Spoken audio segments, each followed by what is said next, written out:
বিশ্বাস যদি করতে হয়, ভরসা যদি করতে হয়, তাকে ভরসা করো, যে তোমাকে পাঠিয়েছে এবং নিয়ে যাওয়া পর্যন্ত তোমার দায়িত্ব তার কাছে আছে। জগতে সবার কাছ থেকে তুমি আঘাত পেলেও তার কাছে যদি তুমি শরণ নিতে পারো, সে সদা সর্বদাই তোমার কাছে আছে। শুধু দেখো, দেখার চেষ্টা করো, তবেই তুমি দেখতে পাবে, না চেষ্টা করলে দেখতে পাবে না। অনেক ব্যক্তি আছে যারা ভগবানকে মানে না, অনেকেই আছে এমন ব্যক্তি, ঘরে ঘরে পাওয়া যায়, পাষণ্ড যারা নাস্তিক ব্যক্তি মাগো। তা এরকমও কিছু ব্যক্তি আছে। একটা সুন্দর ছোট্ট দৃষ্টান্ত আপনাদের দিই। অযোধ্যাতে গিয়েছেন একজন পরম ভক্ত, তিনি মন্দির দর্শনে গেছে। এখন 7 দিন থাকবেন বলে একটা ঘর ভাড়া নিয়েছে বাবা। তা সেই নাস্তিক ব্যক্তি আবার মানে যে ঘরে ওই ভক্ত, ওই সাধু ভাড়া নিয়েছেন, সেই ঘরেই আবার আর একজন নাস্তিক ব্যক্তি আছে। সে আবার পাষণ্ড, ভগবানকে চেনে না, ভালোবাসে না, হরিবল। তিনি আবার ইহজগতে টাকা পয়সার ধনে ধনী। হ্যাঁ, এখন ওই ভক্ত বৈষ্ণব তিনি প্রতিদিন ভোর 4টে উঠে করতাল বাজিয়ে হরিনাম করেন। আর যিনি অর্থশালী মানে টাকা পয়সায় ধনে ধনী, ভগবান টগবান মানে না, সে আবার সকাল 10টায় ঘুম থেকে ওঠে। এখন যে ব্যক্তি 10টায় ওঠে, পাশের ভক্ত যদি করতাল বাজিয়ে 4টে থেকে হরিনাম করে, তার তো একটু ঘুমের ব্যাঘাত ঘটবেই বাবা। কোনো কিছুতেই তার সঙ্গে কোনোভাবে মিল হচ্ছে না। এখন একদিন সেই ব্যক্তি বলেই উঠলেন, এই সাধু, তোমার এই করতাল বাজিয়ে হরিনাম করা বন্ধ করো দেখি। কেন বাবা? আরে এই সব করতাল বাজিয়ে কি আর পেটের ভাত জুটবে? হ্যাঁ, বন্ধ করো, কর্ম করতে শেখো। কর্ম ছাড়া ভগবানকে এই খাওয়া জুটবে না। নিজে কর্ম করো, কর্ম করলে সব পাবে। করতাল বাজিয়ে কি হবে? তোমার ভগবানকে করতাল বাজালে তোমায় খাইয়ে দেবে? কর্ম না করলে ভগবান খাওয়ায় না। এসব বন্ধ করো, বন্ধ করো, আমার অনেক অসুবিধা হচ্ছে। তখন সেই সাধু বললেন, বাবা তোমার ধারণাটাই ভুল। কেন? হ্যাঁ গো, তুমি পরীক্ষা নেবে? শোনো, এই করতাল বাজালেই তিনি আমাকে খাওয়াবেন। কর্ম করলে, তুমি যে বলছো কর্ম না করলে খাওয়া জুটবে না, তুমি কর্ম করো না, না করলেও খাওয়া জুটবে। কি বলছো? কর্ম না করলে খাওয়া জুটবে? বলে জুটবে। তিনি দেন বলেই তো তুমি পাও, না দিলে কোথা থেকে পেতে? হ্যাঁ, অনেকে তো সারাদিন খাটুনি খাটছে, মা প্রচুর পরিশ্রম করছে, কিন্তু সারাদিনে তার এক মুঠো অন্ন মুখে জুটছে না, কারণ সেদিন তার কপালে ছিল না। তিনি না দিলে তুমি পাবে কোথায়? কোথায় কার বাড়িতে কখন তোমার কপালে অন্ন আছে তুমি কি জানো? তাহলে তিনি দেন তাই তুমি পাও। অর্থাৎ তোমার খোদায় অন্ন তিনি দেন, পিপাসায় জল তিনি দেন, অঙ্গের পোশাক তিনি দেন। এই যে শ্বাস প্রশ্বাস চলছে, হরে কৃষ্ণ, কার দেওয়া? দেখবেন বাবা, হসপিটালে যাবেন, অক্সিজেন লাগে, কত দাম? যখন শ্বাস আর চলছে না, আর শেষ, আর বাঁচবে না, তখন তাকে অক্সিজেন দিতে হয়। তো একটা অক্সিজেন সিলিন্ডারের দাম কত? পয়সা দিয়ে কিনতে হয়, যেটা তুমি ফ্রিতে পাচ্ছ এই প্রকৃতিতে। হরি বল। তিনি দিচ্ছেন তাই তুমি পাচ্ছ, তার জন্য তোমার কিচ্ছু লাগছে না। তাহলে তিনি সব দিচ্ছেন তাই তুমি পাচ্ছ। যেদিন সে চাইবে না, তুমি আর কিচ্ছু পাবে না। সে যদি মনে করে তোমাকে গালে তুলে খাইয়ে দেবে, যেই না বলেছে, সঙ্গে সঙ্গে সেই নাস্তিক ব্যক্তি বলে উঠলেন, বেশ তাহলে একবার পরীক্ষা করে দেখি কেমন তোমার ভগবান, কর্ম যদি না করি কি করে খাওয়ায়? বলে হ্যাঁ, করতে চাও? দেখুন মা, ভগবানের প্রতি ভক্তেরই জোর খাটে। ভক্তই পারে দৃঢ় বিশ্বাস দিয়ে মানুষকে বোঝাতে, তবেই তো ধর্ম প্রচার হয়। আজ সাধু যেই না কথাটা বলেছে, সে তো পাষণ্ড, সে সহজে মানতে চাইছে না। এরকম অনেকেরই ঘরে আছে। তা সে বলছে তাহলে পরীক্ষা করব। আমি সারাদিন কোনো কাজ করব না, আমি দেখব তোমার ভগবান আমাকে কি করে খাওয়ায়। আবার বলছো প্রয়োজন হলে সে নাকি মেরে মেরেও খাওয়ায়। সাধু বলছে যদি মনে করে তোমাকে ধরে তোমাকে লাঠি দিয়ে মেরে মেরে খাওয়াবে, হরি বল, খাবে না, ঠিক আছে পরীক্ষা হোক। সেই নাস্তিক ব্যক্তি চিন্তা করলেন, আমি লোকালয়ে থাকবো না, জঙ্গলে গিয়ে বসে থাকবো, যেখানে আমাকে কেউ দেখতে পাবে না। আমিও দেখতে চাই তোমার ভগবান আমাকে কি করে খাওয়ায়। কি করেছে বাবা? সারাদিনের নাম নিয়ে জঙ্গলে বসেছে, গাছের ডালে উঠে বসে আছে। নিচে থাকলে যদি কেউ দেখতে পায়, হ্যাঁ, তাই গাছের ডালে উঠে বসে আছে, অপেক্ষায় আছে। বেশ কয়েক ঘন্টা চলে গেল, ঠিক দুপুর গড়িয়ে বিকেল হতে চলল মা। হঠাৎ একজন ব্যক্তি ওই জঙ্গলের ভিতর দিয়ে রাস্তা দিয়ে হেঁটে যাচ্ছে। পথে যেতে যেতে অনেক পথ হেঁটে এসেছে বলে প্রচণ্ড খিদে পেয়েছে। তার নিজের কাছে যে খাবারটা এনেছিল ঘর থেকে, সেটাকে সুন্দর করে জঙ্গলে পরিষ্কার জায়গায় সব কিছু সাজিয়ে এবার যেই না মুখে দিতে যাবে, হঠাৎ ওই জঙ্গলের মধ্যে থেকে কিছু ঘোড়ার পায়ের শব্দ শুনতে পাচ্ছে। যেই না ঘোড়ার পায়ের শব্দ শুনেছে, মনে করছে নিশ্চয়ই কোনো ডাকাতের দল আসছে। তাহলে কি হবে, যদি আমায় দেখতে পায়, যদি ধরে নিয়ে যায়। সে ভয়ে ভীত হয়ে খাওয়া দাওয়ার হলো না, খাবার দাবার ফেলে রেখে ছুটে পালিয়ে গেল জঙ্গল থেকে। এখন খাবারটা তো এখানে পড়ে আছে, আর এদিকে সেই এক দল ডাকাতের দল, তারা জঙ্গলে ঘুরে বেড়ায়। হঠাৎ সুন্দর খাবার সাজানো দেখে তারা ঘোড়ার পিঠ থেকে নিচে নেমেছে। নিচে নেমে একে অপরকে বলছে, এই সর্দার, কি ব্যাপার বলতো, এখানে এত কিছু খাবার সাজানো কিন্তু কোনো মানুষজন নেই।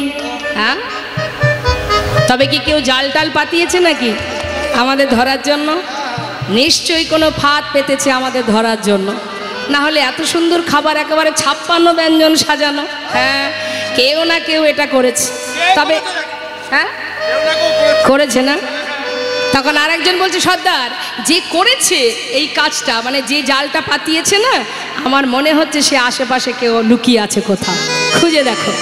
এবার খুঁজছে চারিদিকে, এই যে সর্দার, খুঁজে বেড়াও, খোঁজো, দেখো কোথায় আছে। চারিদিকে লক্ষ্য মা, খুঁজতে খুঁজতে দেখছে কি, হ্যাঁ, গাছের ডালে একজন। আরে গাছের ডালে, যেই না গাছের ডালে বসে আছে, যেই না দেখেছে, সঙ্গে সঙ্গে সবাই মিলে বলছে, নেমে আয়, নেমে আয় বলছি। সে বলছে, আমি কিছু জানি না, আমি কিছু জানি না। আরে জানিস না মানে আগে নিচে নেমে আয়। সবাই মিলে যখন বলেছে, সে ভয়ে ঠক ঠক করে কাঁপতে কাঁপতে নিচে নেমেছে। যেই না নেমেছে, এবার ধরেছে তাকে। কে করেছে এটা? তুই জানিস না মানে? তুই ছাড়া তো এখানে আর কেউ নেই, এটা তোরই কাজ। হ্যাঁ, তুই জানিস না? সত্যি করে বল, হ্যাঁ, এর মধ্যে বিষ মিশিয়েছিস আমাদেরকে মারার জন্য? তুই জানিস না? এই, ও বলছে ও জানে না। এক কাজ কর, এই যে খাবারটা এখানে সাজানো আছে, ওর থেকে কিছুটা খাবার আগে ওর মুখে দিবি। যদি দেখিস বিষ মেশানো আছে, তাহলে ও আগে মরবে। হ্যাঁ, নে শুরু কর। যেই না বলেছে, সে তো কিছুতেই খাবে না মা, মুখ চেপে ধরেছে। আর এবার কি করেছে, বেশ কয়েকজনে, কেউ লাঠি দিয়ে মারছে, কেউ জামাটা ধরেছে, আর একজন জোর করে মুখে তুলে দিয়েছে। নিতাই গৌর হরি বল, হরি বল, গৌর হরি বল। তাই তুমি জানো না কিভাবে ভগবান তোমাকে খাওয়াবে। তাই আজ দেখুন, সেই ব্যক্তি, সেই নাস্তিক ব্যক্তি, সেই দিন থেকেই ভগবানের চরণ শরণ নিয়েছিলেন। নিতাই গৌর হরি বল, হরি বল। বলুন দেখি মা, আমরা জগতে সম্পদ কোনগুলোকে মনে করি? হরে কৃষ্ণ, আমার দিকে তাকান। সম্পদ কোনগুলো ভাবি, ধন সম্পদ কোনগুলো মনে করি? এই জগতে যদি কিছু করতে পারি, টাকা পয়সা জমাতে পারি, 1 থেকে 2 তলা, 2 তলা থেকে 3 তলা, বা 1 থেকে 4টে বাড়ি করতে পারি, 10টা গাড়ি হয়, তবে কি মা বাবাও গর্ব করে বলে, আমি আমার ছেলেকে উপযুক্ত মানুষ করেছি, মানুষের মতো মানুষ করেছি। দেখবেন পাড়াপড়শিরাও বলে, দেখ দেখ অমুকের ছেলেটা মানুষের মতো মানুষ হয়েছে। কেন না, আজকে তার কতগুলো বাড়ি, কতগুলো গাড়ি, কত টাকা পয়সায় ধনে একেবারে কোটিপতি হয়ে গেছে। তার মানে কি, আদর্শ পুত্র হয়েছে, মানুষের মতো মানুষ হয়েছে। বাহ, খুব ভালো কথা। কিন্তু শাস্ত্রে বললেন, যেখান থেকে তুমি যা কিছু লাভ করেছো, যা কিছু অর্জন করেছো, এ তো তুমি পরিশ্রম করেছো, ভগবান কৃপা করে তোমাকে দিয়েছে। কর্ম করেছো তাই ফল পেয়েছো, কর্ম ছাড়া তো এমনি পাবে না। তুমি কর্ম করেছো তাই ফল পেয়েছো। কিন্তু একবার ভেবে দেখো তো, এগুলো কি তোমার? নিতাই গৌর হরি বল। এগুলো কি তোমার? তুমি নিয়ে যেতে পারবে? দুদিনের জন্য সুখ শান্তি উপভোগ করার জন্য টাকা পয়সা, বাড়ি গাড়ি, আমরা আমাদের সুন্দর এই যে মানব দেহটা, একদিন দুদিনের দেহ নয় তো, সাধনার ধন নয় এটা। খুব গুরুত্ব দিয়ে মন দিয়ে শুনতে হবে কথাগুলো মা। এই দেহটা কিন্তু আমাদের একদিনের সাধনার নয়। দেখতে দেখতে সময়ের সাথে সাথে আমরা বৃদ্ধ হব, তাই না? চোখে দেখবো না, কানে শুনবো না।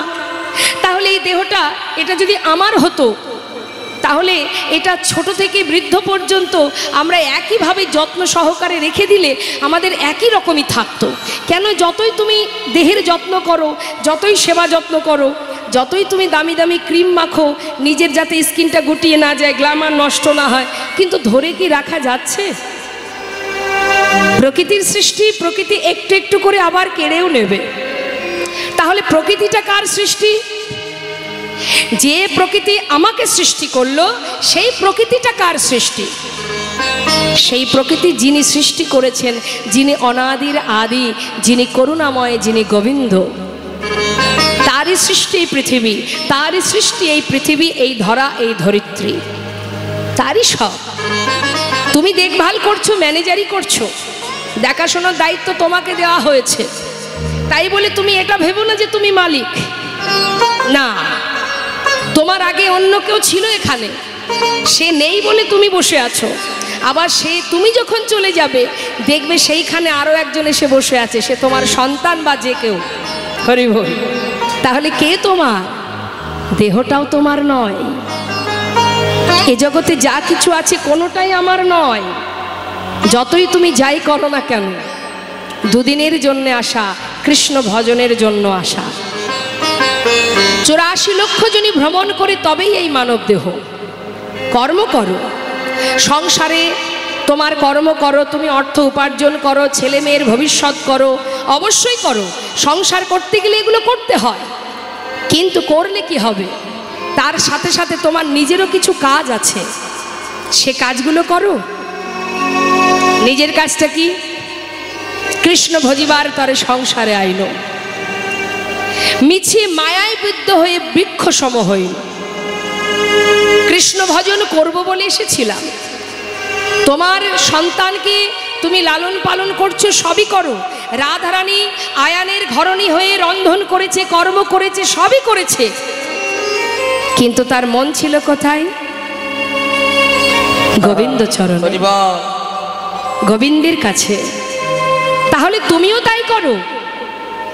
দেখতে দেখতে সময় চলে যাবে, সময় গেলে আর পাবে না। তোমার কর্ম কি?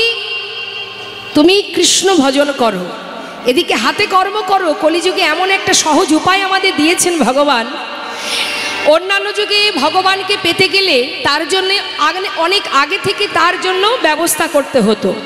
যেমন মনে করুন, আগের যুগে কি ছিল? যাগ যজ্ঞ, পূজা অর্চনা, ধ্যান, তপস্যা। তা যাগযজ্ঞ করতে গেলে, তার আয়োজন করতে গেলে, মা তার ব্যবস্থা নিতে গেলে মিনিমাম 1 বছর কি 6 মাস আগে থেকে চিন্তা নিতে হয়। কিন্তু কলিযুগে আছে এসব কোনো চিন্তা আছে? তুমি যজ্ঞ করো বা না করো, তুমি ধ্যান করো বা তপস্যা করো, নাই বা করো, কোনো দুঃখ নেই। বদনে মহামন্ত্র জপ করো, নিতাই গৌর হরিবোল হরিবোল। কলিযুগে নাম ছাড়া নাহি আর ধর্ম, সর্বধর্ম সার নামে শাস্ত্র মর্ম। হাতে কর্ম করো, দুঃখ নেই, কর্ম করো, তাতে কি আছে? হাতে কর্ম করবে, তোমার বদন তো আছে। তোমার জিহ্বার যে কাজ সে করুক। দিবস রজনী আবলো তাবলো পাঁচালো পড়িতে পারো, তাহার ভিতরে একবারও কি কৃষ্ণ বলিতে না? অনেকে বলে আর বলিস না ভাই, কীর্তন ভগবানের নাম করব, কীর্তন শুনতে যাব, ভগবানের নাম করার সময় কোথায় বল দেখি? কিন্তু সেই ব্যক্তি সারাদিনে 1000টা কথা দেখবেন পরনিন্দা, পরচর্চা, পর সমালোচনায় ব্যস্ত, কিন্তু মুখে হরিনাম করার বেলায় তার সময় হয়ে ওঠে না। হরি বল। এটা অনেকের ক্ষেত্রে, সবার ক্ষেত্রে নয়। তাই বৈষ্ণব মহাজন বললেন, যে ভাগ্যবান ভাগ্যবতী, যে যার নিজেকে চিনেছে, নিজেকে বুঝেছে, সে সময় নষ্ট না করে নিজের কর্ম ঠিক সে করছে। অর্থাৎ হাতে কর্ম, মুখে মধুমাখা হরিনাম প্রতিনিয়ত করতে থাকো। এক সময় এমন একটা সময় আসবে যে সময় তোমাকে আর করতে হবে না, তোমার জিহ্বা নিজেই সেই কাজ করবে। কি গো মা, এদিকে সিরিয়াল হয়, টিভিতে সিরিয়াল হয়, তাই না? এর তো কোনো শেষ নেই, এ চলতেই থাকবে। তা এই যে সিরিয়াল যারা দেখে, দেখবেন সময় যখন হয় না তার কিন্তু মনটা চঞ্চল হয়ে যায়। হাজার কাজ থাকলেও মনে হয় কতক্ষণে টিভির সামনে গিয়ে বসবো, কারণ অভ্যাসে দাঁড়িয়ে গেছে। ওই সময়টা টিভির পাশে না বসলে তার মাথাটাই ঠিকঠাক কাজ করবে না। কি তাই তো মা, ঠিক বলছি তো? দেখবেন এটা নেশা হয়ে যায়, দেখতে দেখতে অভ্যাসে দাঁড়িয়ে যায়। তা তুমি যদি সেই কর্মটুকু সেই সিরিয়ালের দিকে না দিয়ে যদি তুমি কৃষ্ণ নামের দিকে দিতে পারো, তখন কি হবে? এই নাম করতে করতে ঠিক সেই সময় যখন আসবে তোমার মনটা আবার চঞ্চল হবে যে এই সময় আমি মন্দিরে বসে ঠাকুর ঘরে বসে করতাল বাজিয়ে কি ভাগবত পড়ি, একটু শাস্ত্র পড়ি, কি হরিনাম করি, আজ আমি করতে পারছি না, মনটা অস্থির লাগবে। এটাই মানুষের স্বভাব, মানুষ অভ্যাস করতে হয়। তার একটা প্রমাণ দিই মা, শুনুন, একটা সহজ প্রমাণ দিচ্ছি। এই যে আপনাদের এলাকা অনেক দেখবেন অনেকে আছে গ্রামে গ্রামে ফেরি করে, তা একজন বৃদ্ধ বাবা তিনি শাখা বিক্রি করেন 30 বছর ধরে। 30 বছর ধরে শাখা বিক্রি করেন গ্রামে গ্রামে গিয়ে, ওর গলিতে দাঁড়ে দাঁড়ে গিয়ে চিৎকার করে, মাথায় করে নিয়ে শাখার ঝুড়ি, চিৎকার করে বলে শাখা আছে, শাখা নেবে গো। এটা কিন্তু মা আজকের অভ্যাস নয়, 30 বছর ধরে চলছে এই ব্যবসা।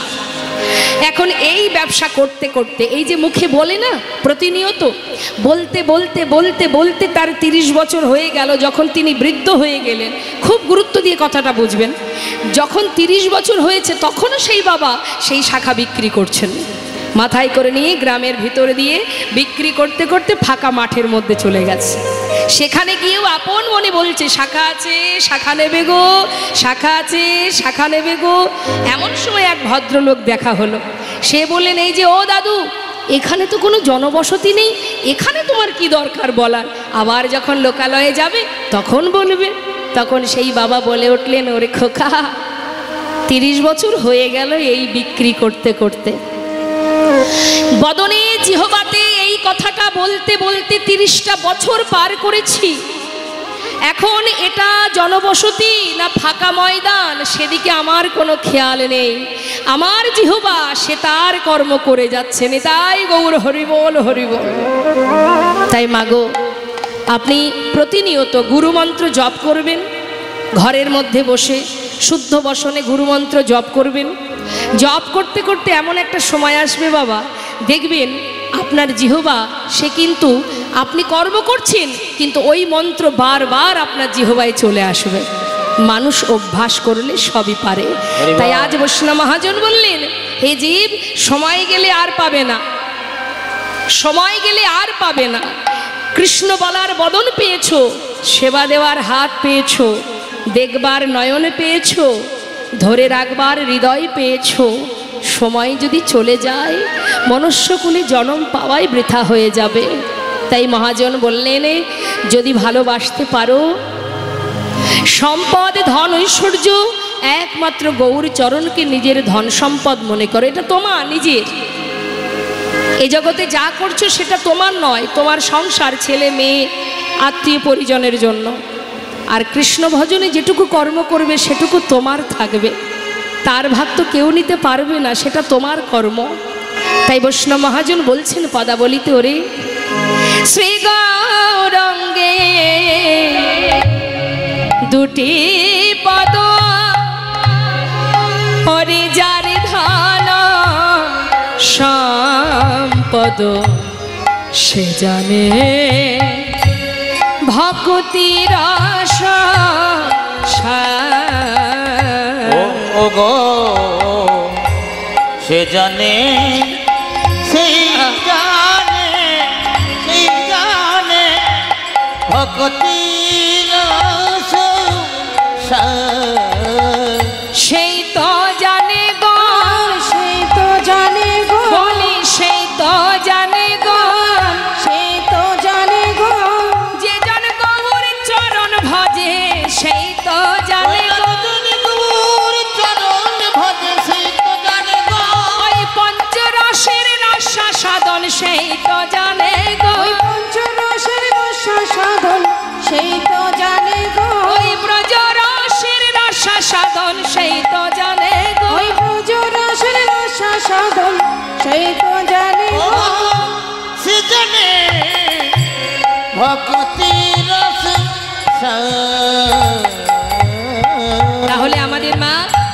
সর্বগ্রে যদি ভক্তি রাজ্যে প্রবেশ করতে হয়, প্রভুকে ভালোবাসতে হয়, আগে প্রভুর যুগল চরণকে নিজের সম্পদ মনে করো। এই হলো এক কাজ। আর কি কাজ? বদনে হরিনাম করো, হরিনাম মহামন্ত্র শ্রবণ করো, সাধু সঙ্গ করো, ভক্তের চরণধুলি অঙ্গে মাখো। না হলে হবে না মা। ঘরের মধ্যে বসে বসে কখনো ভক্তি জন্মায় না। ভক্তি যদি নিতে হয়, ভক্তি যদি হৃদয় মন্দিরে যদি ভক্তি আস্বাদন করতে হয়, প্রবেশ করতে হয় ভক্তি জগতে, ভক্তি পেতে গেলে সাধু সঙ্গ করতে হয়। সাধু সঙ্গ করবে তবে তো বুঝবে। রাধারানী যখন সখী বেষ্টিত হয়ে যাচ্ছে সূর্য পূজায় যাবে বলে, সুন্দর ফুলের বাগান দিয়ে যাচ্ছে, জীবনে তো কুটিলা কোনোদিন যায়নি মা। সেদিন রাধারানীর সাথে যাচ্ছে, কেন দেখি বউ ওই কেলে ছোড়ার কাছে যায় নাকি ভানু পূজা করতে যায়। তা যাবার কালে ফুলের বাগান দেখে বলছে, হ্যাঁ রে বউ, এমন ফুলের বাগান তো আগে কখনো দেখিনি। তখন রাধারানী সখীরা মনে মনে বলছে, আহা, কুটিলাকে বলছে, বলি শোনো শোনো, কি করে দেখবে বলো? সৎসঙ্গ করলে সৎ হয়, অসতের সঙ্গ করলে অসৎ হতে হয়। সতের সঙ্গ করেছো কোনো দিন? সারা জীবন ধরে ওই পাড়ায় পাড়ায় লোকের বাড়িতে গিয়ে বইয়ের নামে নিন্দে মন্দ করা ছাড়া তো আর কিছু দেখোনি। কি করে পাবে এত সুন্দর ফুলের বাগান? আজ আমাদের সঙ্গ পেয়েছো বলেই তো এত সুন্দর ফুলের বন দেখতে পেলে। হরিবল হরিবল। তা চলতে পথে তুমি হাটে যাও, মাঠে যাও, ঘাটে যাও, যেখানে যাও, সৎ সঙ্গ করো, অসৎ সঙ্গ করো না। অসৎ সঙ্গ করলে বিপদ। বরং তুমি যদি কোনো অসৎ ব্যক্তিকে চোখের সামনে পাও, তাকে দু কথা কৃষ্ণ নাম শ্রবণ করাবে, তার কথাই যেন তুমি চলো না। তোমার নিজস্ব ভাবনা চিন্তা দিয়ে তুমি অনুভব করবে, অন্যের কথাই নয়। আজ বৈষ্ণব মহাজন পদাবলিতে বলছেন, এটা আমার কথা নয়, মহাজন পদাবলিতে বলছেন, যদি হরিনাম কেউ শ্রবণ করে মা, যদি কেউ গাইতে না পারে, অনেকে আছে যাদের বাকশক্তি নেই, গাইতে পারে না, দুঃখ নেই। শাস্ত্র বলছেন তাতে কোনো দুঃখ নেই। যদি কেউ নাম শ্রবণও করে, তাতেও তার কল্যাণ। সরস্বতী পূজার সময় ব্রাহ্মণ এসে যারা অঞ্জলি দেয় তাদের অনেক মন্ত্র বলায়, তাই না? আচ্ছা, সব মন্ত্রের অর্থ আপনারা কি জানেন? জানেন না, কিন্তু এটা তো জানেন যে উনি যেটা বলছেন আমাকে বলতে হবে। কেন? শ্রবণং মঙ্গলম, শুনলেও মঙ্গল। তুমি যদি শ্রবণও করো তাতেও তোমার মঙ্গল, তাতেও ক্রিয়া আছে। শুনলেও তার ক্রিয়া আছে। তার প্রমাণ দেব। যারা টক ভালোবাসে, মনে করুন যারা টক খেতে ভালোবাসে, এখন তার সামনে যদি তেঁতুলের কেউ গল্প বলে, জিহবায় জল চলে আসে না মা? হ্যাঁ। আচ্ছা, আপনি তো খাননি, শুধু শুনলেন, শুনেই কিন্তু তার ক্রিয়া আপনার জিহবাতে চলে এলো। নিতাই গৌর হরিবল হরিবল। তাহলে মা, শুনলেও তাতে কল্যাণ, তাতেও মঙ্গল। তাই মহাজন বলছেন হরিনাম শ্রবণ করলে কি মঙ্গল। কি আমরা তো জানবেন মানুষের স্বভাব কি, যেখানে লাভ আছে সেখানে মানুষ আছে, লাভ ছাড়া কেউ কিছু চাই না আমরা। যেখানে পাবো লাভ সেখানে ছুটবো। তা হরিনামের মধ্যেও লাভ আছে। এখানে কি পাবো আমরা? শুনুন মহাজন কি বলছে। এগুলো আধ্যাত্মিক কথা, ধীর স্থিরভাবে শুনতে হবে। কি বলছে মহাজন? শ্রী গৌরাঙ্গের মধুর লীলা,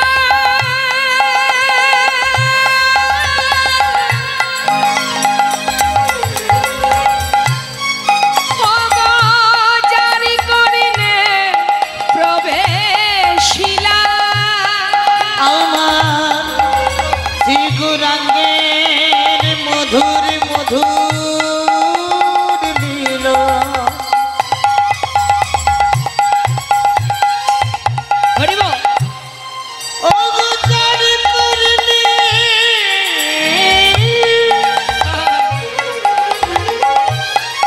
আজ প্রবেশিলা।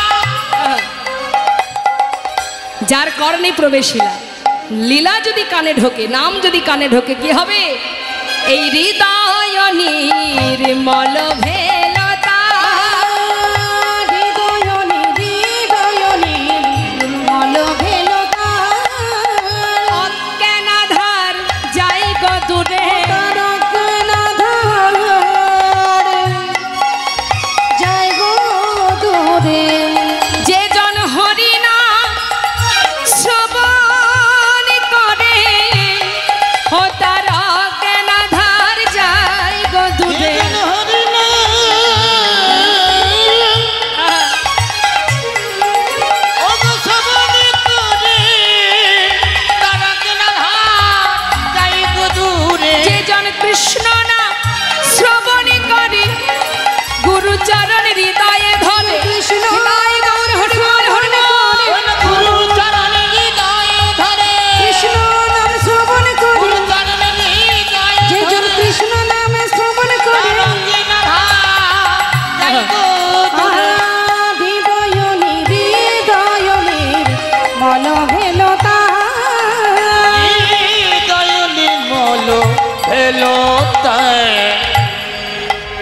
সুন্দর কথা বললেন মহাজন। বললেন যে গৌরাঙ্গের নাম শ্রবণ করে, লীলা কথা শ্রবণ করে, তার অজ্ঞানতার অন্ধকার দূরীভূত হয়। একবার অনুভব করে দেখুন মা, আমরা প্রত্যেকেই কিন্তু জ্ঞান শূন্য হয়ে অজ্ঞান হয়ে পড়ে আছি। প্রকৃতই আমরা জ্ঞান শূন্য হয়ে গেছি, আমাদের প্রকৃত জ্ঞানটা নেই। আমরা সবাই অজ্ঞানতার অন্ধকারে ঘুরে বেড়াচ্ছি। যদি বলেন কেমন ভাবে, শুনুন একটা প্রমাণ দিই। মা, আপনার বাড়ি কোথায়? কোথায় আপনার বাড়ি? কোথায়? জোরে বলুন। গোকর্ণে। বাহ। আগে কোথায় ছিলেন? বীরভূমে ছিলেন। আচ্ছা, তার আগে কোথায় ছিলেন জানেন? বেশ, তাহলে আপনার ঘর, আপনার ঠিকানা এখন গোকর্ণে, এর আগে বীরভূমে ছিলেন, কিন্তু তার আগে কোথায় ছিলেন আপনি জানেন? তাহলে যখন আপনি মারা যাবেন, মারা যাওয়ার পর মানে দেহটা ত্যাগ করবেন, সূক্ষ্ম আত্মা চলে যাবে, তখন আপনি কি এই গোকর্ণেই থাকবেন? থাকবেন না। তাহলে কেন থাকবেন না? এটাই তো আপনার ঠিকানা। হরি বল। এটা যদি আপনার ঠিকানা হবে, তাহলে আপনি এখান থেকে যাবেন কোথায়? তাহলে একবার ভেবে দেখুন, প্রকৃতই আমাদের সেই জ্ঞান নেই যে আমাদের আসল ঠিকানা কোনটি। যা কিছু এখানে আমরা পেয়েছি, ঠিকানা যা কিছু আছে, একজন জিজ্ঞাসা করলে আমরা আধার কার্ড দেখিয়ে দেবো, এই দেখো আমার ঠিকানা, তাই না? কিন্তু এই ঠিকানাটা তো তুমি এখানে আসার পরে পেয়েছো, তুমি আসার সময় তো নিয়ে আসোনি। তাহলে এটা কি তোমার ঠিকানা? যেখান থেকে তুমি এসেছো আর যেখানে আবার যাবে, সেটাই তোমার আসল ঠিকানা। তুম কাহা সে আয়ে হো আর যাওগি কাহা, ইতনা দিল বিচার লো, বাস হো গয়া ভজন। একবার যদি তুমি নিজে জানতে পারো যে তোমার ঠিকানা প্রকৃত কোথায়, এটা যেদিন তুমি জানতে পারবে, সেদিন তোমার অজ্ঞানতার অন্ধকার দূর হবে, তোমার জ্ঞানের আলো প্রকাশ হবে। নিতাই গৌর হরি বল, হরি বল। আর যখনই তোমার জ্ঞানের আলো প্রকাশ হবে, তখন আর এ জগতের কোনো দুঃখ, কষ্ট, কান্না, যন্ত্রণা তোমাকে কোনোভাবে বশীভূত করতে পারবে না। তাই আগে তুমি জানো তুমি কে, তোমার পরিচয় কি, তুমি কোথায়। এই যে আপনার সামনে দাঁড়িয়ে আমি কথা বলছি মা, অর্থাৎ আমি, এই যে আমি শব্দটা, আমি কোথায়? আমার দেহের মধ্যে টুকরো টুকরো করে কেটে দেখাতে পারবেন আমি কোথায় আছি? এই দেহটা আমার। কথাটা ভালো করে শুনবেন। আপনার হাত, এটা কি আপনি? না, এটা আপনার হাত, অর্থাৎ এটা আমার হাত। এই চরণ আমার, এই দেহ আমার, চোখ আমার, কান আমার, মাথা আমার, দেহটা পুরোটাই আমার। তাহলে আমি কোথায়? আমি কোথায় খুঁজে পাওয়া যাবে? এটা অনুভব করতে হবে মা। জীবনে যা কিছু আমরা করছি, এই জগতে যা কিছু দেখছি, যেভাবে চলছি, এগুলোকে চালাচ্ছে কে? এই মন। খুব সুন্দর কথা। মন যেদিকে যাচ্ছে, আমাদের দেহটা সেই দিকে যাচ্ছে। আমাদের মন আমাদের দেহকে পরিচালনা করছে। মন যদি বলে সিরিয়াল দেখতে যাব, তাড়াতাড়ি কাজ সেরে সিরিয়ালে চলে যাবে দেহটা। মন যদি বলে কীর্তন শুনতে যাব, দেহটা সেইখানে চলে আসবে। অর্থাৎ আমাদের দেহটাকে পরিচালিত করছে কে? মন। তাহলে মনটা কি তুমি? না, মন তোমার বশীভূত। তুমি তোমার মনকে যেখানে নিয়ে যাবে, মন সেখানে যাবে। অর্থাৎ মনকে পরিচালনা করছে যে, সেই হচ্ছে আমি সাক্ষাৎ, আমি চেতনা, আমি চৈতন্য, আমি ভগবানের শক্তি। অর্থাৎ মন আমার নয়, এই দেহের মধ্যে মন নয়। এই যে মনটা, এটা দেহের অংশ নয়। তাই অনুভব করতে হবে মা এগুলো। তুমি তোমার মনকে যেভাবে চালাবে, মন সেইভাবে চলবে। অর্থাৎ তুমি মালিক, তোমার মন তোমার মালিক নয়। মন তুমি যেভাবে চালাবে, মনে যদি ভাবো আমার কষ্ট হচ্ছে, তবেই হবে। যদি ভাবো কোনো কষ্ট নয়, তা নয়। অর্থাৎ মনকে চালনা করে চৈতন্য, তোমার চেতনা, তোমার জ্ঞান, একে চালনা করে। তাই মনটাকে সঠিক জায়গায় নিয়ে যেতে হয়। তুমি যেখানে নেবে, কেউ যদি তোমাকে কটু কথা বলে, তাতে যতটা দুঃখ তুমি পাবে, তার থেকে বেশি দুঃখ কোথায় হবে মা? যখন মন থেকে সেটাকে তুমি ভাববে যে ও আমাকে এত বড় আঘাত দিল। এই যে মনে মনে তুমি ভাবলে, সেখানেই তোমার কষ্ট। সে বলেছে তাতে কষ্ট নয়, তুমি কিভাবে সেটাকে নিলে সেটার ওপরেই কষ্টটা। আমি যদি না নিই, আমি যদি মনে করি যা বলেছে বলেছে, আমি কিচ্ছু শুনতে চাই না, অর্থাৎ আর কোনো দুঃখ হবে না। যখনই তুমি সেটাকে বেশি করে গ্রহণ করবে মন থেকে, তখনই তুমি কষ্ট পাবে। নিতাই গৌর হরি বল হরি বল। তাই মন কৃষ্ণ ভজনে যাও রে মন, সময় গেলে আর পাবে না, ভজ ভজ কৃষ্ণ ভজ। আহা, শাস্ত্রে বললেন এমন স্বাদের মানব জনম পেয়েছ, সময় গেলে আর পাবে না। তাই মা বৈষ্ণব মহাজন পদাবলিতে বলছেন, ওরে জীব, যদি ভালোবাসতেই হয় আপন জনকে জেনে নাও, নিজের মানুষকে চিনে নাও, কে তোমার আপন জন। ভজ হরে মন, মনকে বলছে শ্রীনন্দের নন্দন, অভয় চরণার বৃন্দরে। ভজ হরে মন শ্রীনন্দে নন্দন, অভয় চরণ বিন্দরে। আর দুর্লভ মানব জনম সৎসঙ্গে, দুর্লভ মানব জন্ম সৎসঙ্গে। ওরে মন মনে রে ভজ রে ভজ রে।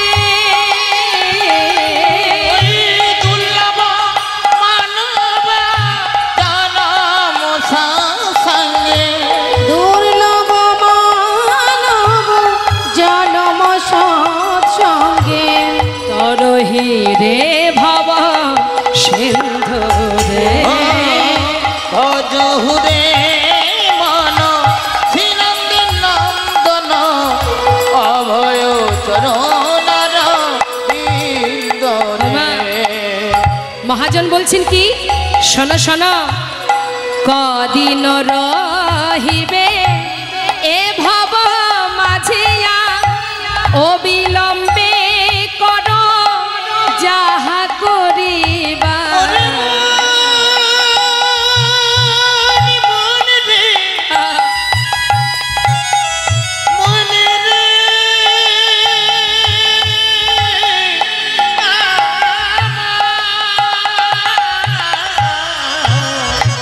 কদিন রহিবে এ ভব মাঝিয়ান, অবিলম্বে কর যাহা করিবার। পরের কথায় কি বায়াসে যায়। কথায় কি বায়াসে যায়। জেনে রাখবেন, ধর্মীয় কাজে অনেক বাধা আসে। মায়ার সংসারের আপনি যাকে আপন ভেবে বসে আছেন, তারা আপনাকে ধর্মের পথে যেতে অনেক বাধা সৃষ্টি করবে। কিন্তু আপনার যদি গোবিন্দের প্রতি বিশ্বাস থাকে, একদিন তারাই আপনার বশীভূত হবে। এই ভরসাটা আপনাকে রেখে তাকে ভালোবেসে যেতে হবে। বৈষ্ণব মহাজন বলছেন, পরের কথায় কি বায়াসে যায়, মিছে দাগা তুমি পেও না। ভজ হুরে মন শ্রীনন্দী নন্দন, অভয় চরণার বিন্দরে। ভগবানের ভজনের অনেকগুলো পথ আছে মা, যদি কোনো না কোনো পথ তুমি অবলম্বন করতে পারো। শ্রবণ কীর্তন স্মরণ বন্দন পাদ সেবন দাস রে।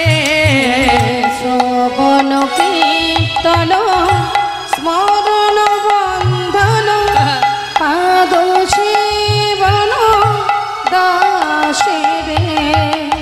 পূজন সখী জন আত্মনিবেদন, পূজন সখীগণ আত্মনিবেদন। গোবিন্দ দাস অভিলাষ রে। ভজ হুরে মন শ্রীনন্দী নন্দন, অভয় চরণ হরিবল হরিবল, হরিনাম মহামন্ত্র জপ করো। তাই আজ বৈষ্ণব মহাজন বললেন, মহামন্ত্র হরিনাম মহামন্ত্র যতই তুমি শ্রবণ করবে তত তোমার চিত্ত শুদ্ধ হবে, তোমার চৈতন্য হবে, তোমার অজ্ঞানতার অন্ধকার দূরীভূত হবে। তাই বললেন হরিনাম শ্রবণ করো। আর যদি হরিনাম গাইতে পারো তাহলে কি হবে? হৃদয় মাঝে কৃষ্ণ প্রেমের উদয় হবে। যে গৌরাঙ্গের নামে লয় তার হয় কৃষ্ণ প্রেমোদয়। হৃদয় গৌর হরিবল হরিবল, তার হয় কৃষ্ণ প্রেম। এই কলিকালে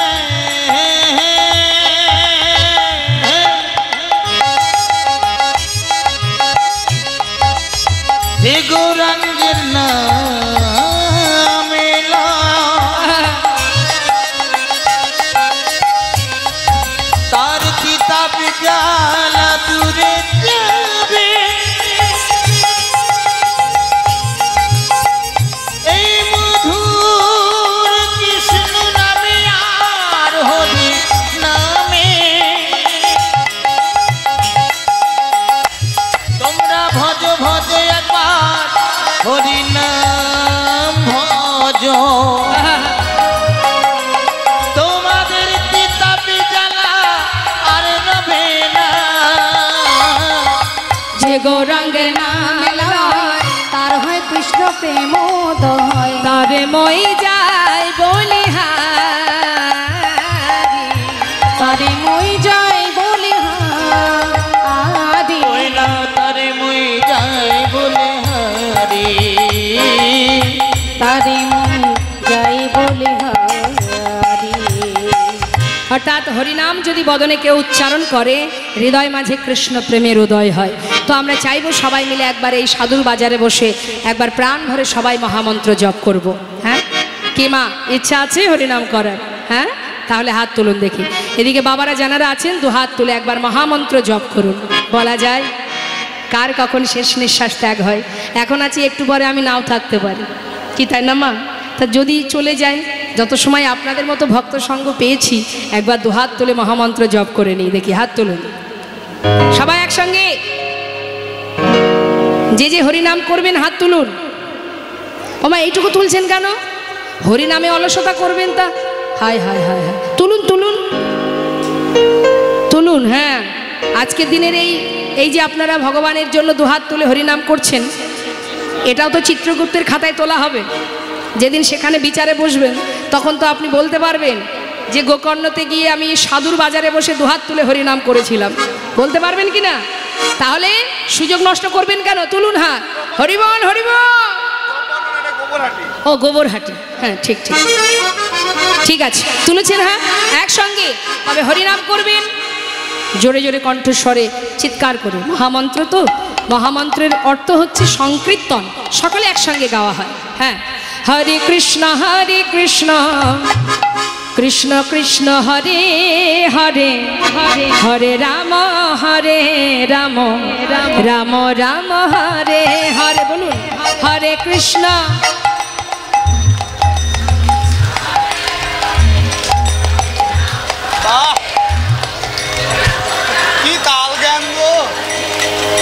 যদি গরম লাগতো তাহলে বলতে এত গরমে গাইতে পাচ্ছি না, যদি ঠান্ডা লাগতো বলতো শীতের জন্য গাইতে পাচ্ছি না। এত সুন্দর ওয়েদারটা, এর মধ্যে বসে আছেন, সেখানেও হরিনামে কৃপণতা করতে নেই মা। কৃপণতা বাড়িতে করবেন, হরিনামে করবেন। হ্যাঁ জোরে জোরে গাইবেন। ঝগড়া করেন আপনারা? ভালো ভালো বাবারা বলতে পারবেন। বাবা মায়েরা কি ঝগড়া টগড়া করে নাকি? বাপরে বাপ, আমার বাবারা বলছে করে করে। আচ্ছা ঝগড়া করার সময় বাড়ির যিনি কর্তামশাই থাকেন তিনি বলে না, ও গিন্নি একটু আস্তে আস্তে, পাড়ার লোকে শুনতে পাচ্ছি গো, এত জোরে চিৎকারের কি আছে রে বাবা, একটু আস্তে। কি বলে? আরে রাখো তো, ও বললো কেন? বলে না, তার গলায় যত জোর আছে সে যদি 1 কিলোমিটার দূরের থেকে কেউ শোনে সেদিকে তার মাথা থাকে না। হ্যাঁ সেই সময় গলায় অনেক জোর আসে। হরিনামের বেলায় তখন কি ব্যাপার? হ্যাঁ এত জড়তা, এত কৃপণতা কেন? এই যে জোরটা না হরিনামে দিতে হবে। তুলুন দেখি হাত সবাই। হ্যাঁ হরে কৃষ্ণ কৃষ্ণ কৃষ্ণ হরে হরে হরে রাম রাম রাম হরে হরে হরে কৃষ্ণ জোরে বা একটু জোর হয়েছে তাই না হরে কৃষ্ণ কৃষ্ণ কৃষ্ণ হরে হরে হরে রাম রাম রাম হরে হরে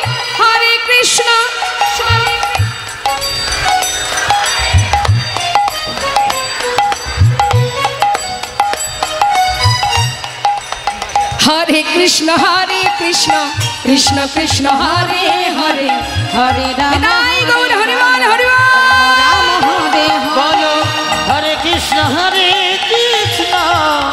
কৃষ্ণ কৃষ্ণ হরে হরে হরে রাম রাম রাম হরে হরে হরে কৃষ্ণ হরি বল বিদায় গৌর হরি বল হরে রাম রাম রাম হরে বলো হরে কৃষ্ণ কৃষ্ণ কৃষ্ণ হরে হরে হরে রাম রাম রাম হরে হরে বাহ এই তো আস্তে আস্তে হবে কাল আবার রাস আছে আমার তার আগে সবাই মিলে একটু নাচ প্র্যাকটিস করে নেবেন কালকে আবার নাচতে হবে কিন্তু আজকে গাইলেন কালকে নাচবেন হরি বল তা চলুন আজ মহাজন পদাবলিতে কি বলছে যে মহাজনের পদাবলী আমরা শুনছি মা আসুন তার চরণে আমরা প্রণাম করব সবাই মিলে শ্রী গৌরাঙ্গের ভক্তগণে নিত্য সিদ্ধ করি মনে গৌরাঙ্গের ভক্তগণে নিত্য সিদ্ধ করি মনে সে যাই ব্রজেন্দ্র সুত পাশে রে সে যায় ব্রজেন্দ্র সুত পাশে রে ওই আমি জয় বজেন্দ্র সুত পাশে রে জয় বজেন্দ্র সুত পাশে রে সে জয় বজেন্দ্র সুত গৌরমণ্ডল ভূমি যে বাজানে চিন্তা মনে গৌরমণ্ডল ভূমি যে বাজানে আমার গৌর মণ্ডল ভূমি দেবাজনে চিন্তামণি তার হয় ব্রজধামে বাস রে তার হয় ব্রজধামে বাস রে তার হয় বুঝধামে বাসি রে তার হয় বুঝধামে বাসি রে তার হয় বুঝধামে বা গৃহেতে বনেতে থাকো হা গৌরঙ্গ বলে ডাকো গৃহেতে বনেতে হরি বল হরি বল হরি বল কি হেতে বনেতে থাকো আগৌরাঙ্গ বলে ডাকো নরতম মাগি তার সঙ্গ নরতম মাগে তার সঙ্গ নরতম মাঝি তার সঙ্গ নরতম মাঝি তার সঙ্গ নরতম মাঝি তার সঙ্গ কার পদাবলী শুনলাম মা কার লেখা নরোত্তম দাস ঠাকুর যিনি সর্বপ্রথম কীর্তন করেছিলেন কোথায় এই কীর্তনের সৃষ্টি প্রথমেই বাংলাদেশে পদ্মা নদীর ধারে দোল পূর্ণিমা রাত্রে এই নরোত্তম ঠাকুর তিনি প্রথম কীর্তন করেছিলেন আর আমার মহাপ্রভু তিনি কিন্তু কীর্তন প্রচার করেননি তিনি হরিনাম সংকীর্তন প্রচার করেছেন তো আসুন আমরা সেই ঠাকুর নরোত্তম দাসের পদাবলী দিয়ে আমরা গৌর কথা শ্রবণ করলাম মা এবার আমরা ছোট করে একটু জাওয়ালি আস্বাদন করে লীলায় চলে যাব আহামাগে তাহার সঙ্গ রে নরতম আজ মাগে তাহা সঙ্গ রে নরোত্তম মাগে তাহার সঙ্গ রে ও নরতম হরি বল মাগে তাহা সঙ্গ রে নরতম মাগে তাহার সঙ্গ রে নরতম মাগে তাহার সঙ্গ রে নরতম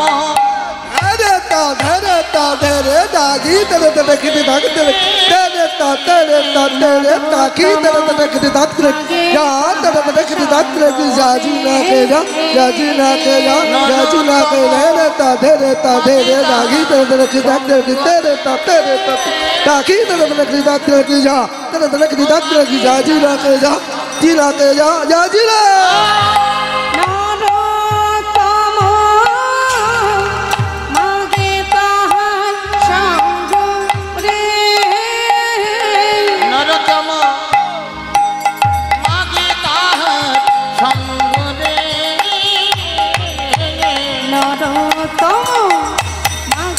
তাহার সঙ্গ রে নরতম মাগে তাহার সঙ্গ রে নরতম মাগে তাহার সঙ্গ রে ও নরতম আজ মাগে তাহার সঙ্গ রে নরতম মাগে তাহার সঙ্গ রে ও নরতম মাগে তাহার देईता गुरता देगी गुरता गुरता ताकि ताकि ता ताकि ताकि ता ताकि ताकि झाओ झाओ झाओ गुरता ताकि ताकि दिन त देईया ता गुरता ताकि ताकि दिन त देईया दत्त देईया दत्त देईया जड़ ताकि ता जड़ ताकि ता जड़ ताकि गुरता देईता गुरता देगी गुरता गुरता ताकि ताकि ता ताकि ताकि ता ताकि ताकि झाओ झाओ মাগে তাহার সঙ্গ রে ও নরতম মাগে তাহার সঙ্গ রে এ নরতম আজ মাগে তাহার সঙ্গ রে নরতম মাগে তাহার সঙ্গ রে নরতম মাগে তাহার সঙ্গ রে নরতম মাগে তাহার সঙ্গ রে ও নরতম মাগে তাহার সঙ্গ রে নরতম মাগে তাহার সঙ্গ রে হে নরতম মাগে তাহার সঙ্গ রে হে নরতম মাগে তাহার সঙ্গ রে নরতম মাগে তাহার নরতম মাগে তাহার সঙ্গ রে নরতম মাগে তার সঙ্গ রে নরতম মাগে তার সঙ্গ রে নরতম মাগে তাহার সঙ্গ রে নিতাই গৌর হরিবল হরিবল গৌর হরিবল। চলুন যাই আমরা সবাই মিলে, এত সময় গৌর কথা শুনলাম, এবার চলে যাব মধুময় শ্রীধাম বৃন্দাবনে। চলুন অনুধ্বনি হরিধ্বনি করে বৃন্দাবনে প্রবেশ করি।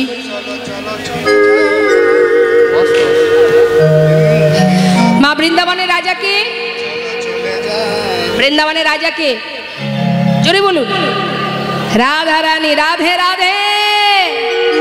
চলুন আমরা রাধা নাম গাইতে গাইতে বৃন্দাবনে প্রবেশ করি। জয় রাধে।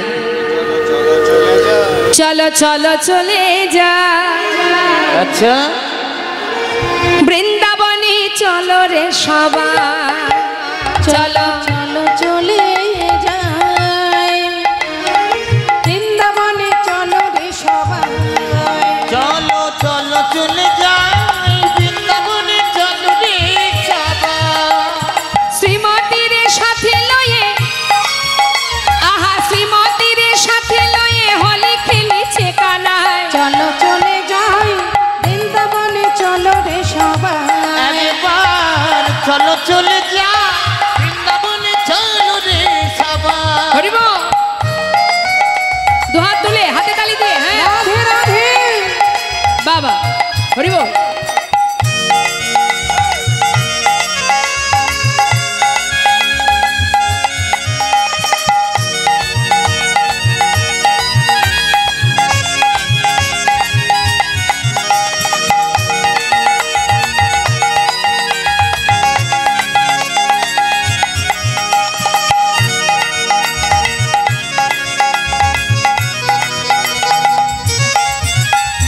বসন্তেরই লাগে পরশ গিরিধারীর মনে,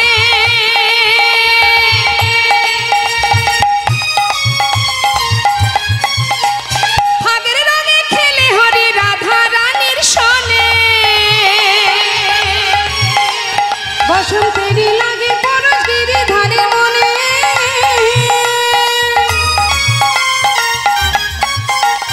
ভাগের রঙে খেলে হোলি রাধা রানীর সনে রঙিন হলো কানুর রঙে, তাই নাকি রঙিন হলো কানুর রঙে আয়ানের ঘর নিতাই। চলো চলে যাই বৃন্দাবনে চলো রে সবাই চলো চলে যাই বৃন্দাবনে চলো রে সবাই বৃন্দাবন ধাম কি জয় হরিব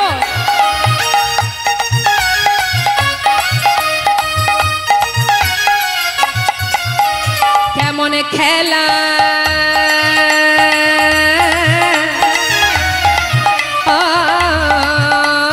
কেমন খেলা,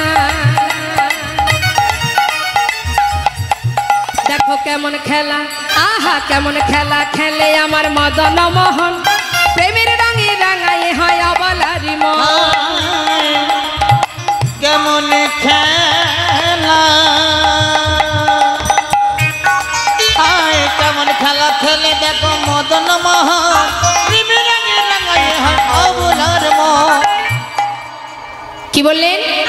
দেখো কেমন খেলা খেলে আমার মদন মোহন, প্রেমের রঙে রাঙায় হয় অবলারি মন। কেমন খেলা খেলে দেখো মদন মোহন, প্রেমের রঙে রাঙায় হয় অবলার মন। শ্রীমতী রইলা যুগবদন, তাই নাকি? দেখে শ্রীমতী রইলা যুগবদন, কৃষ্ণ চূড়া রাঙা তাই চলো চলে যায় বৃন্দাবনে চলো ভাই একবার উলু ধ্বনি, হরিবল হরিবল রাধা রানী কি। বৃন্দাবনে চলো রে সবাই, বৃন্দাবনে চলো রে সবাই। বলিয়ে রাধা রানী কি। আরেকটু জোরে চাইবো, হ্যাঁ আরেকটু জোরে স্বতঃস্ফূর্ত ভাবে বলবেন, রাধা রানী কি। বাহ, বৃন্দাবন ধাম কি, বাকে বিহারী লাল কি। বাহ, এই তো সকল সাধুগুরু বৈষ্ণব ও আমার সকল ভক্তিমতী মায়েদের চরণে সর্বাগ্রে রইল এই অধমা শতকোটি প্রণাম। সবাই ভালো আছেন তো? আমি তো আর নতুন অতিথি নই। তো যাই হোক, কুশলে আছেন, সেই সঙ্গে প্রকৃতিও এখন ঠান্ডা করে দিয়েছে। এই মৃদু মৃদু ঠান্ডা আবহাওয়াতে যারা ভগবানকে মনে প্রাণে ভালোবেসেছে তারা ঘরের বিছানা ছেড়ে এইখানে বসে আছে। এই আমার দিকে তাকা, এই এদিক ঘোর, এদিকে ঘুরে বস, কথা বলবি না কারোর সঙ্গে, ঠিক আছে? আমার কথাগুলো শোন। তো আমরা সবাই মিলে যে ভক্তের কথা শুনবো, মধুময় শ্রীধাম বৃন্দাবনে কৃষ্ণের প্রিয় সখা যার নাম সুদামা। তো আসুন মা আমরা জানবো সেই ভক্ত কিভাবে গোবিন্দকে ভালোবাসতেন এবং কিভাবে গোবিন্দ তার সমস্ত দুঃখ কষ্ট দূরীভূত করেছিলেন। আমরা ভালোবাসার থেকে চাই বেশি, ভালো যতটা বাসি তার থেকে বেশি চেয়ে বসি, কিন্তু না চাইতেই সব পাওয়া যায় যদি তার প্রতি ভরসা নির্ভরশীল হওয়া যায়। আজকের আমাদের সেটাই লীলা। ধীর স্থির মনোভাব নিয়ে আস্বাদন করব। সমস্ত ভক্তচরণে নিবেদন, আসুন আমরা চিত্তনিবেশ করে আমাদের চেতনা চৈতন্য দিয়ে ভগবত কথা শ্রবণ করব। যদি লীলা পরিবেশনে ভুল ত্রুটি হয়, হওয়াটাই স্বাভাবিক মা, কারণ আমি যদি মনে করি আমি সব জানি তাহলে বিপদ। কারণ যার অনন্ত কোটি লীলা, সেই লীলা আমার মতো একজন অধমা পামর মূঢ় কি করে জানবে? যে সংসারের জীব, যে মায়ার জীব, তার পক্ষে জানা সম্ভব নয়। তো আসুন যতটুকু প্রভুর কৃপা আপনাদের আশীর্বাদ আমি পেয়েছি, আমরা চেষ্টা করব তার কিছু গুণকথা মহিমা আস্বাদন করার। লীলা পরিবেশনে ভুল ত্রুটি হলে সন্তান জ্ঞানে সকলে আমাকে ক্ষমা করবেন। জয়নেতা জয় গৌ জয় রাধেশ্যাম। চলে যাব আমরা একটু নবদ্বীপ ধামে। কে কে গেছেন নবদ্বীপে? একবার হাত তুলে দেখান দেখি, দু হাত তুলে, দু হাত তুলে। নিতাই গৌর হরিবল হরিবল গৌর হরিবল। জয় রাধে।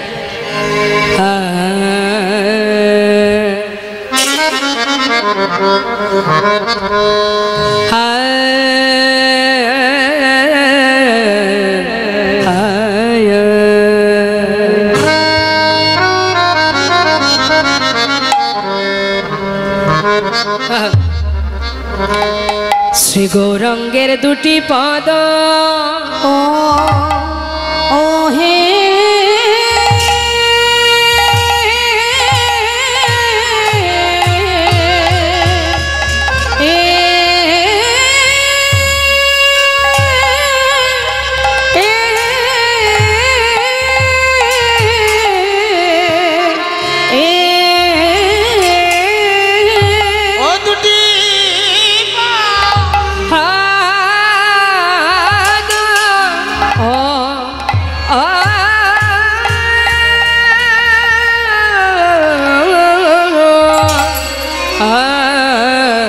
যার ধন সম্পদ আহা মরি মরি যাই রে প্রভু বলে হরে আরে শিগো রঙ্গে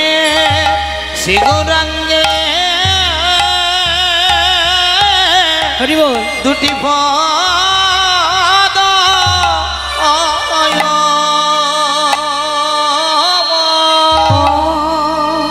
ও হে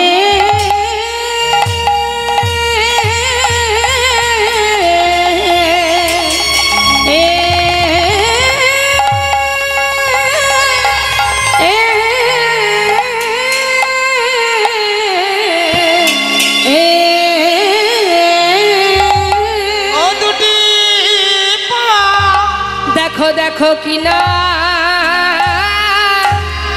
ভাবি ওয়া রে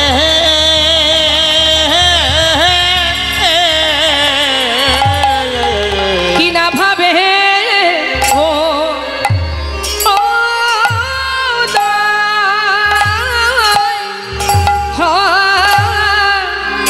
লো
মরি রে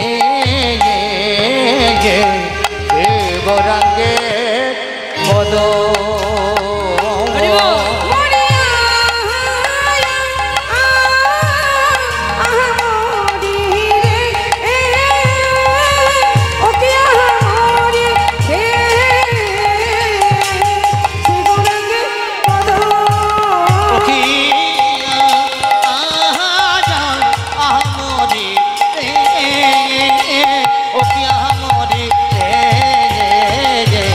গৌরাঙ্গের পদ